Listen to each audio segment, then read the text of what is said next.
이 명태균 씨의 페이스북을 보면 아주 참 흥미로운 부분이 있습니다. 이게 보면은 하나하나 이제 살라미식으로 이분이 오픈을 하고 있거든요. 근데 보면은 정치인들과의 친분을 내세우면서 그 페이스북에 글을 남길 때 샵 버튼을 하면서 이름을 씁니다. 그래서 처음에 나온 이름이 이준석 천하람 삽질한 까닭은, 삽질 사진 올라오면서 이준석 천하람이란 이름을 샵자를 붙여가지고 공개를 강조를 하면서 공개를 하고요.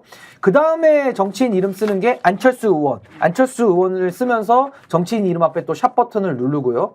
그 다음 이제 뭐 빠삐용 얘기 잠깐 아까 해주셨는데, 오늘자 나온 정치인의 이름은 2명입니다. 샵 버튼이 붙어 있고요. 그게 누구냐? 윤석열, 김건희라고 나와 있습니다. 오늘 글에는. 그러니까 이게 뭐냐면 제가 추측하건대 명태균 씨는 정치인들의 이름을 언급하면서 자꾸 수위를 올려가고 있어요. 오늘 윤석열, 김건희까지 이름이 나왔거든요. 살라미식으로. 이 얘기는 뭐냐?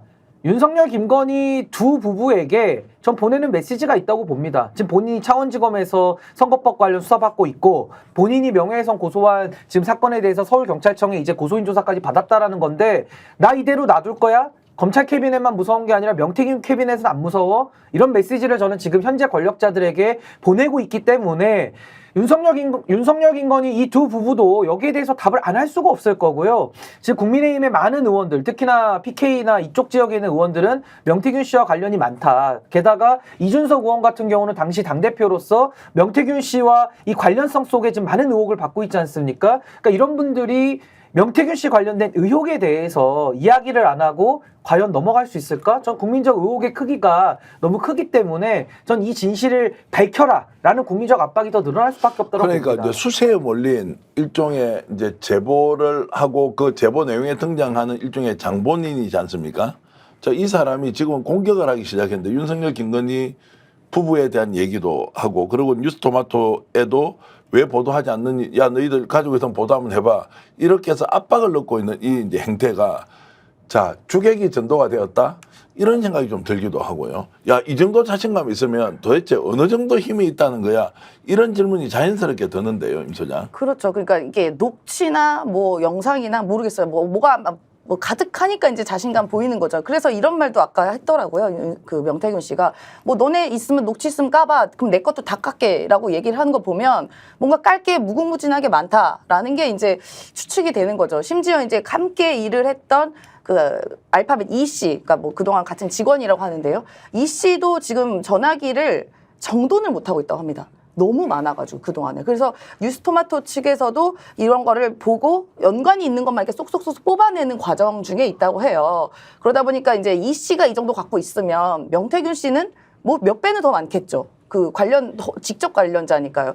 그래서 저는 이번 국정감사가 매우 흥미로울 것 같습니다. 이 씨가 또 증언대에 서겠다고 했고요. 제가 오늘 의원들 몇 분을 만나 뵀는데 민주당 의원들을 이미 취재를 하고 계시더라고요. 네. 네, 다양한 경로로 이제 취재를 하고 계셨어요. 그래서 예. 네, 그래서 아마도 이제 그 의원이 갖고 있는 뭐 연책 특권이라든가 자료 요구권 등등을 아마 10분 활용해서 이 사태의 본질을 가는 길을 점점 가고 있다라고 보여집니다. 그 뉴스토마토의 보도로는 일단 밑그림은 그려놨어요. 그래서 우리 국민이 대충 알았습니다. 이 밑그림을 통해서 뭔가 여사가 혹은 대통령이 공천에 개입했네라는 큰 그림 안에서 이제 색칠하고 나가는 과정이거든요.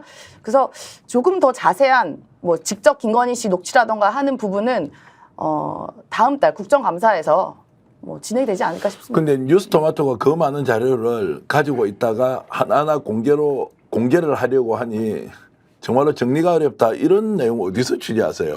아니 대단하신데요.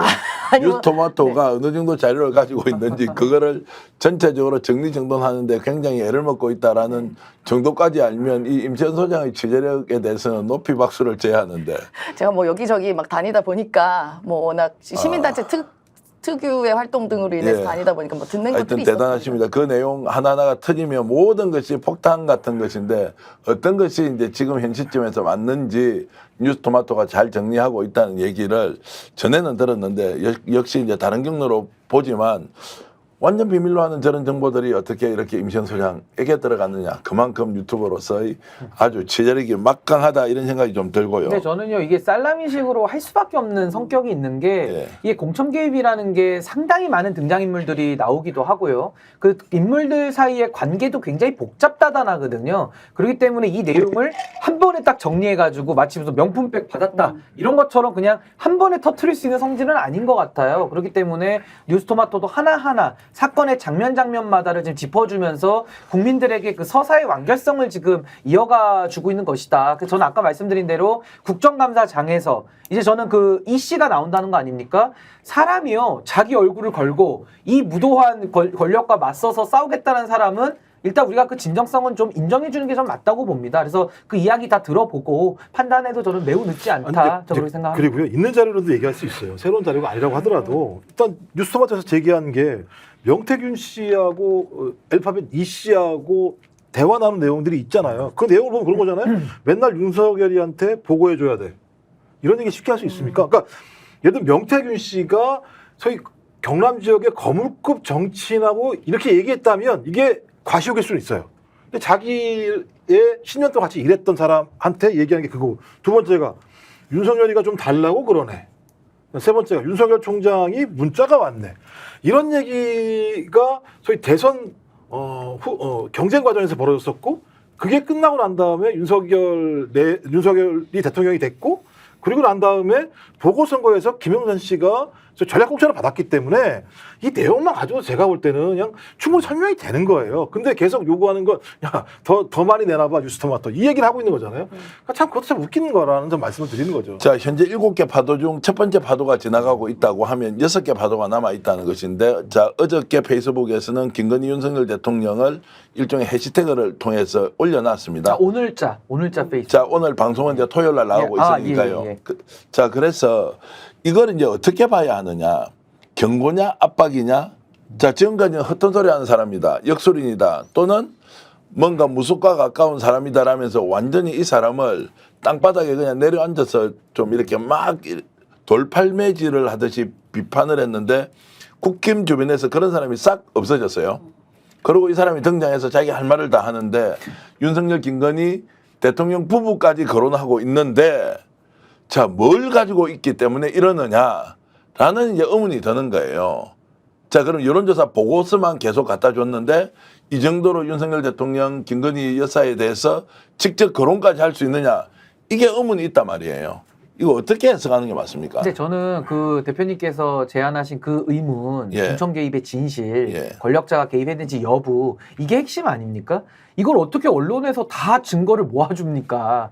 보통은 언론에서 의혹 제기를 해서 국민들이 의구심을 갖고 여론이 반응하면 어떻게 합니까? 수사기관이 움직여야죠. 수사기관이 영장을 청구해서 법원이 발부한 영장을 가지고 핸드폰도 갖고 오고 이메일도 갖고 오고 사진도 갖고 오고 녹취록 갖고 와서 분석해가지고 법조에 대해서 적용을 하고 기소하고 처벌하고 이렇게 정리하는 거거든요. 근데 지금은 이 수사기관이 완전히 망가져가지고 아무런 작동도 하고 있지 않습니다. 그 지금 국회에서 특검을 여러 차례 시도하고 있지만 특검도 너무나도 이해할 수 없는 이유로 대통령이 자기가 수사 대상인 것을 자기가 거부권을 쓰면서 헌법 위반을 저지르면서 결국 특검을 또 막고 있거든요. 그러니까 이건 굉장히 어색하고 이상한 상황이죠. 그렇기 때문에 저는 국민의힘이 재의결을 통해 가지고 무기명으로 특검법을 통과시킬 수 있는 권한을 갖고 있는 사람들이기 때문에 이제는 윤석열 대통령을 상대할 게 아니라 그는 수사 대상자일 뿐이고요. 이제는 국민의힘의 의원들의 양심이든 그 사람들의 판단이든 인식을 가지고 이제는 국민 여론이 국민의힘을 뽀개로 들어가는 수밖에 없다. 저 그렇게 생각하고요. 그걸 통해서 특검을 통해 가지고 강제 수사를 통해서 진실을 파악을 해야지 이걸 뭐 언론이 시민사회가 뭐 국민들의 민심이 이걸 어떻게 규명합니까? 그러니까 저는 그 절차와 원칙대로 하는 것이 맞다. 스픽스는 말하는 언론입니다. 대세는 유튜브, 그중에서 스픽스. 좋아요, 댓글, 구독, 알림 설정. 여러분이 저희를 사랑해 주시고 우리가 여러분을 사랑하는 4가지 방법입니다.